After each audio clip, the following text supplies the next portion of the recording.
यीशुको साथमा क्रुससम्मको यात्रा आज 36औं दिन। एक अर्कालाई स्वीकार गर्नु।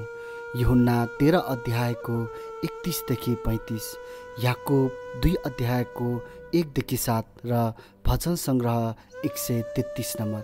क्रिस्टले तिमीहरूलाई ग्रहण गर्नु भए बमोजिम तिमीहरूले पनि एक अर्कालाई ग्रहण गर।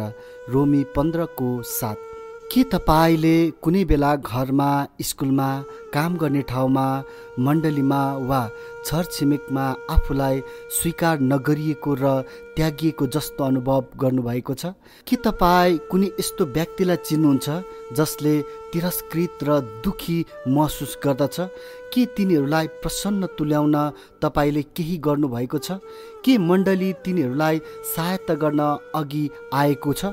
रोमी 15को 7को वचन पढ्दा यस्तै धेरैवटा प्रश्न मनमा उत्पन्न हुन्छन्।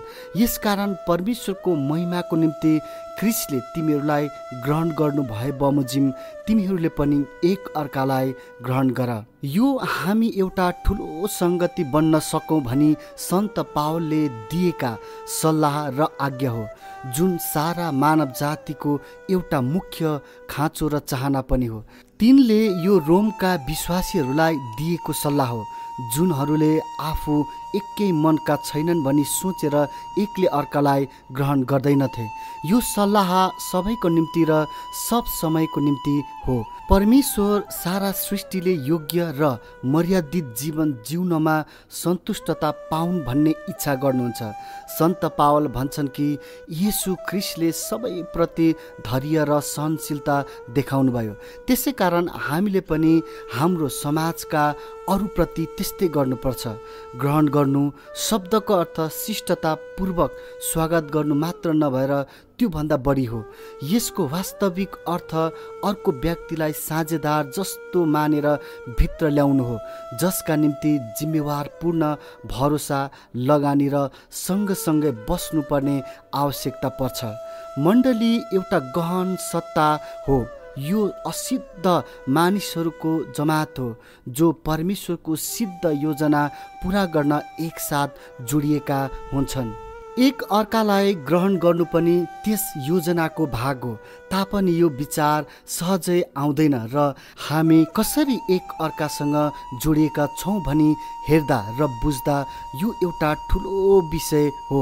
सामान्यतः हामीले तित्ती वास्ता नगरे पनि तिरस्कार गर्ने कार्य बारम्बार हुन्छ, अनि सबैभन्दा दुःखलाग्दो कुरा मण्डलीको घेराभित्र पनि यस्तो हुने गर्दछ। त्यो रोमको मण्डलीमा भएकाहरूको विषयमा प्रेरितको चासो थियो, अनि आज यो हामी सबैप्रति भएको परमेश्वरको चासो हो। रोमको मण्डलीमा मिश्रित यहुदी समुदाय साथै तिनीहरूका समूहदेखि बाहिरका मानिसहरू थिए, जसलाई अन्य जातिहरू ठानिन्थ्यो। तिनीहरू एउटै छान्मुनि बसेर आराधना गर्थे। पहिलो शताब्दीमा त्यस्तो हुनु एक असामान्य कुरा हुन्थ्यो। जीवन तनावपूर्ण र सङ्घर्षले भरिएको थियो। अहिलेको परिस्थिति पनि त्यति भिन्न छैन। मण्डलीमा भिन्नता यति धेरै छ जस्तो अघि कहिल्यै थिएन। मानिसहरू स्वतन्त्र छन्। तिनीहरू एउटा समाज जस्तै भएर जिउनुपर्छ भन्ने कुराको वास्ता गर्दैनन्।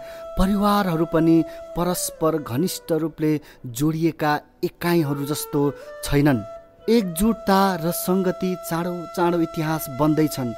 मानिसहरू चर्च जान्छन् र एक अर्कासँग अपरिचित हुन्छन्। बाँडचुड र वास्ता गर्ने कुरा कता गयो? मानिसहरू केवल आउँछन्, प्रार्थना गर्छन् र जान्छन्। यो परमेश्वरले उहाँका छोराछोरीलाई दिनुभएको आज्ञा होइन। हामी मतभेद र भिन्नताभन्दा माथि उठौँ र उहाँले जसरी हामीलाई ग्रहण गर्नुभएको छ त्यसरी एक अर्कालाई ग्रहण गरौँ भन्ने परमेश्वरको इच्छा छ। यही नै हाम्रो क्रिस्चियन साक्षी हो, जसद्वारा पिता परमेश्वरलाई प्रशंसा र आदर हुन्छ। सन्त पावलले फिलोमोनसँग ओनेसिमसको बारेमा कुरा गर्दा ठिक यही प्रकारले गरेका छन्। अब उसो कमरा जस्तो होइन, तर कमरा भन्दा बढी प्रिय भाइ जस्तै, विशेष गरी मेरो निम्ति, झन् बढी तिम्रो निम्ति, मलाई चाहिँ तिनलाई ग्रहण गर। हाम्रा निम्ति परमेश्वरको इच्छा यही नै हो। परमेश्वरलाई महिमा पुर्याउने तरिका यही नै हो। हामी प्रभु येशूको बनेपछि हाम्रो परिचय यही नै हो। हाम्रो निम्ति यो अगाडि बढ्ने समय होस् अनि यो पवित्र कालले हामीलाई एक हुने, मतभेदहरू हटाउने, ख्रिस्टको प्रेममा भिज्ने र एक अर्काको बन्ने मौका दिएको होस्।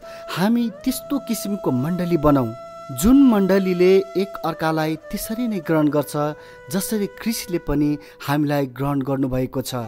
आऊ हामी मनन गरौँ के मण्डलीमा कुनै यस्तो व्यक्ति छ जसलाई मैले धेरैचोटि देखेको छु तर उसँग कहिल्यै बोलेको छैन? के म मण्डलीको कमजोर र गरिबहरूलाई बेवास्ता गर्दछु? के मैले मण्डलीका मानिसहरूसित व्यवहार गर्दा कुनै बेला पक्षपात गरेको छु? के मैले कसैको सामाजिक स्तर निम्न देखेर उसलाई घृणा गरेको छु? यी कुराहरू जीवनमा प्रयोग गरौँ। अब अर्कोचोटिको सङ्गतिबाट म तिनीहरूसँग बातचित गर्न थाल्नेछु जोसँग म कहिल्यै बोलेको छैन। सङ्कोचको कारण नबोल्नेहरूलाई म बोल्न लगाउने कोसिस गर्नेछु। म नयाँ सदस्यहरूलाई स्वागत गर्ने व्यक्ति बन्नेछु र तिनीहरूसँग बातचित गर्नेछु। आऊ हामी प्रार्थना गरौँ। प्यारो परमेश्वर, तपाईँको अनुग्रहले नै हामीलाई हाम्रो जिम्मेवारी स्मरण गराइरहन्छ। म प्रार्थना गर्दछु कि तपाईँले स्मरण गराउनुहुने सबै कुरा गर्ने म गर्नेछु। हे प्रभु, जब म तपाईँका मानिसहरूलाई स्वीकार गर्न खोज्छु तब मानिसहरूसँग ठिकसँग व्यवहार गर्ने मेरो अयोग्यतामाथि विजय पाउन मलाई अनुग्रह दिनुहोस्। तिनीहरूलाई तपाईँको प्रेम प्रकट गर्न मलाई सहायता गर्नुहोस्। येशूको नाउँमा म प्रार्थना गर्दछु। आमेन।